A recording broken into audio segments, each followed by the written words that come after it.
It is on. Just 2 weeks before the first votes, the bromance between the two Republican frontrunners is history. The clashes of this week's debate continued on the stump this weekend. After Cruz attacked Trump's New York values, Donald seemed to score with a powerful defense of his hometown. But Cruz now countering with this video. I'm very pro-choice. I hate the concept of abortion. I hate it. Still, I just believe in choice. And again, it may be a little bit of a New York background because there is some different attitude in different parts of the country. And, you know, I was raised in New York and grew up and work and everything else in New York City. And here was Cruz in South Carolina. I recognize that what Donald says on the campaign trail today is fairly conservative. But voters are far more discerning. They've learned over and over again, politicians don't tell us the truth. Big numbers. So Trump was loaded for bear when I met up with him in New Hampshire on Saturday, and we began with the news breaking just as we sat down, the release of those American prisoners from Iran. So we have some news of 4 American hostages, including Jason Rezaian, released by Iran. Now, you said that was never going to happen. You blamed Obama. Ready to give him credit? Absolutely not. And I never said it was never going to happen. I said that if I got in, it would happen immediately. Now, I have to see the deal. Somebody said they got 7, we give 4, you know, in terms of what the deal is. I have to see what the deal is. This should have happened years ago, George. We're giving them $150 billion. This shouldn't be happening now.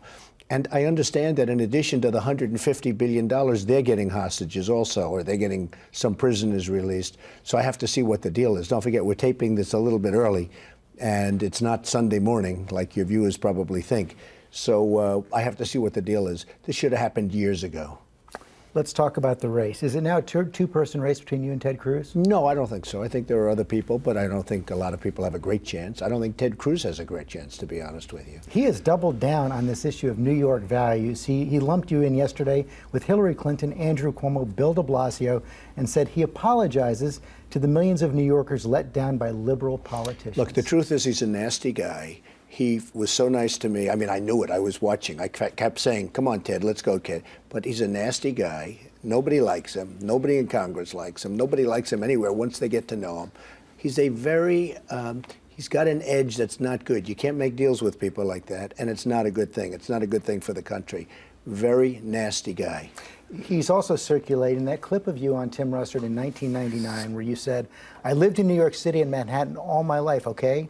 So you know my views are a little bit different than if I lived in Iowa. So those were your words. Yeah. A long time ago. And just so you understand, he's taking money from people that are very much into the whole gay marriage situation, and he's taking money from them, and he's, you know, raising funds from them. Then he got caught the other day in a tape when he was raising funds at a law office talking about things that are priorities and not priorities. So this was not a priority. Hypocrite? Oh, he's a total hypocrite. How about his fundraising, and how about when he does his personal financial disclosure form and he doesn't put on that he's borrowing money from Goldman Sachs, and then today it comes out that he's also borrowing money from Citibank, and he doesn't list it. You know why? He wants to look like Robin Hood, that he's the one protecting the people from the banks. Well, he's actually borrowing money and personally guaranteeing it and not disclosing it, which is illegal. But how about you? Those were your words. You were talking about in that interview issues like gay marriage, talking about how you were strongly pro-choice. And it was your comparison of New York values and Iowa views. And it's led a lot of conservatives to think, boy, maybe he's going to switch again. He's not going to be with us. It doesn't matter what they think. It doesn't matter. They understand me. They understand trade. I don't consider myself to be anything. You know, when they ask labels, we're talking about labels. I consider myself to be right now somebody that... So you're not a conservative? I'm conservative, but when it comes to different elements of what I believe in, that's what people really understand. I'm going to solve our trade problem. I'm going to solve our military problem. I'm going to get rid of ISIS. I'm going to create borders. I'm going to do the things that this is what they want. But they're afraid you're going to abandon conservative issues if you get the I don't think too nomination. many people are afraid of that, okay? Because if you look at the polls, I'm leading Ted Cruz by a lot. He even lied about that. You know, he got up and said, well, the polls are showing that I'm the one that's on the upswing. He's the one on the downswing, a big downswing. But when you look at what he said, and when you look at the way he said it and the scorn toward New York, I thought it was a disgrace in light of the World Trade Center, in light of all the people that died. And think about the firemen that went up those buildings and they were killed instantaneously. And they probably pretty much knew those buildings were coming down, and they're going up to save lives. And by the way, speaking of Iowa, which I love, and I'm leading in the polls right now in Iowa, by the way, but I love, We had firemen from Iowa, which was so beautiful, and other places, many other places, coming to the World Trade Center to help. You had people from Iowa, in particular the fire department, coming all the way from Iowa to help with the World Trade Center. And here's Ted Cruz putting down that and the great, the Well, he great didn't put people that of New down. York. No, he's putting down the great people of New York. Hey, you've been there. Who could have done, very few people could have done what New Yorkers did under that unbelievable circumstance. Let's talk about some of the issues. Judges. What kind of judges will you appoint? Will they be conservative? What does that mean to you? And how will you ensure it?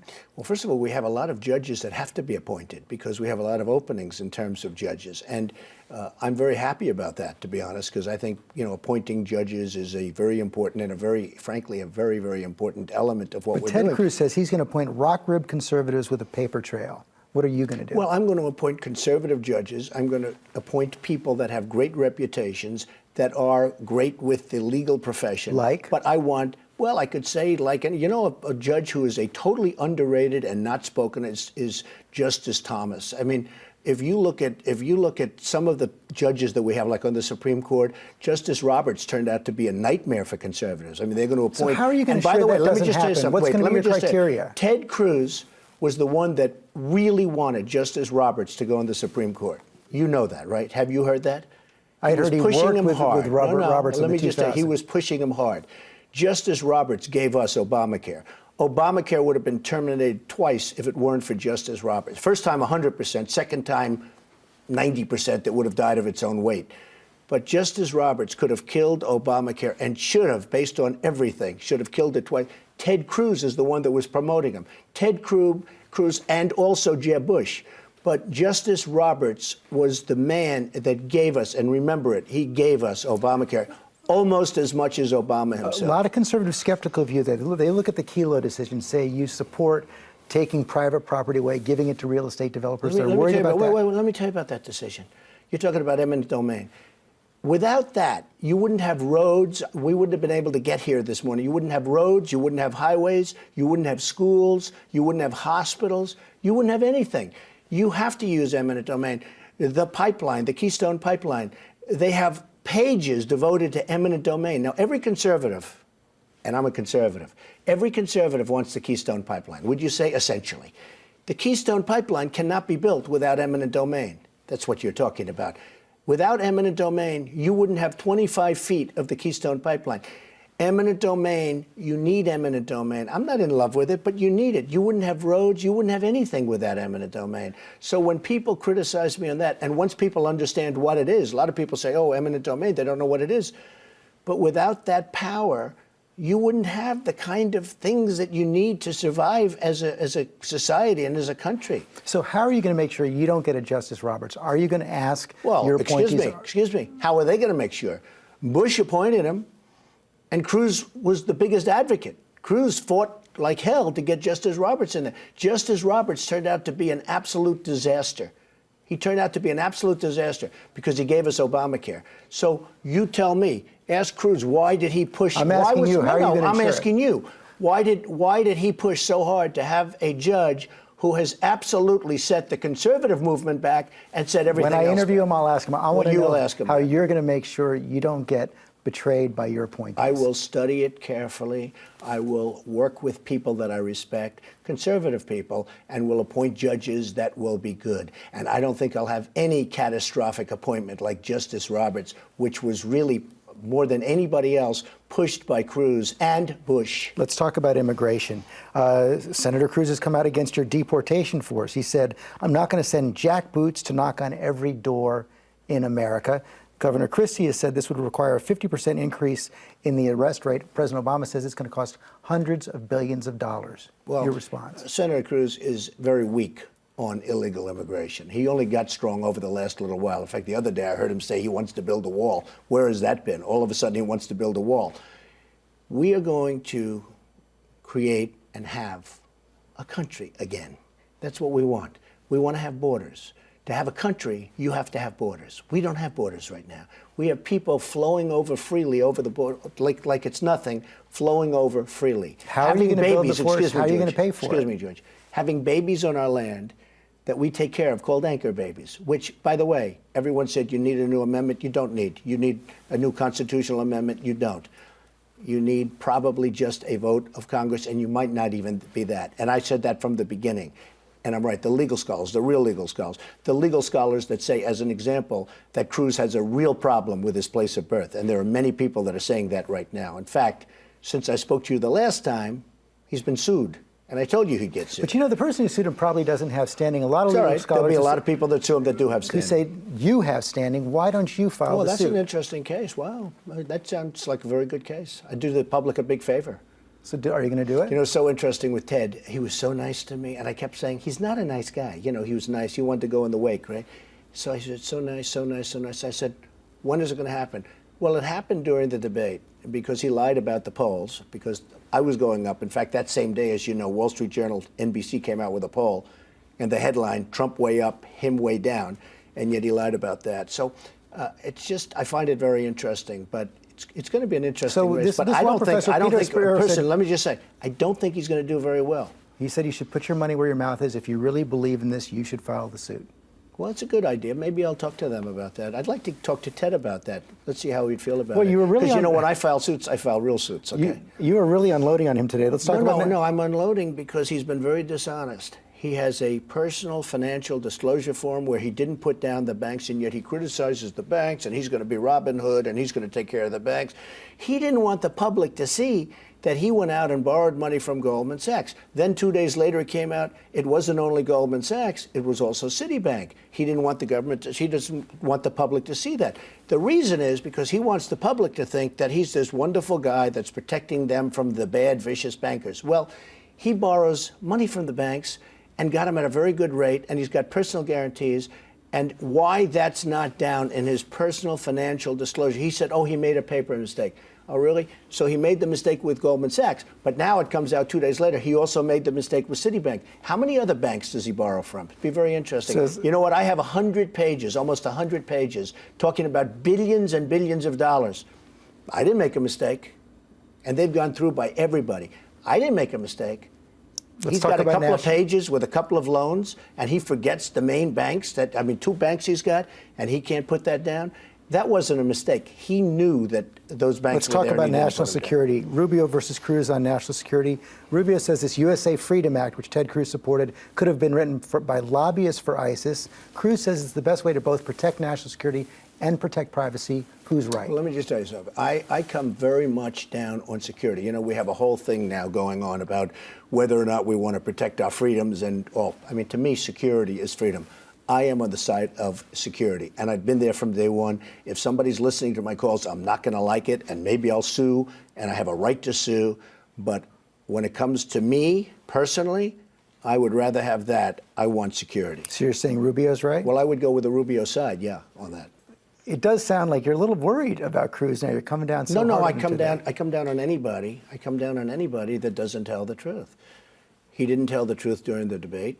He didn't tell the truth about New York City. I mean, New York City is in very few places on earth could have done and suffered the way they suffered.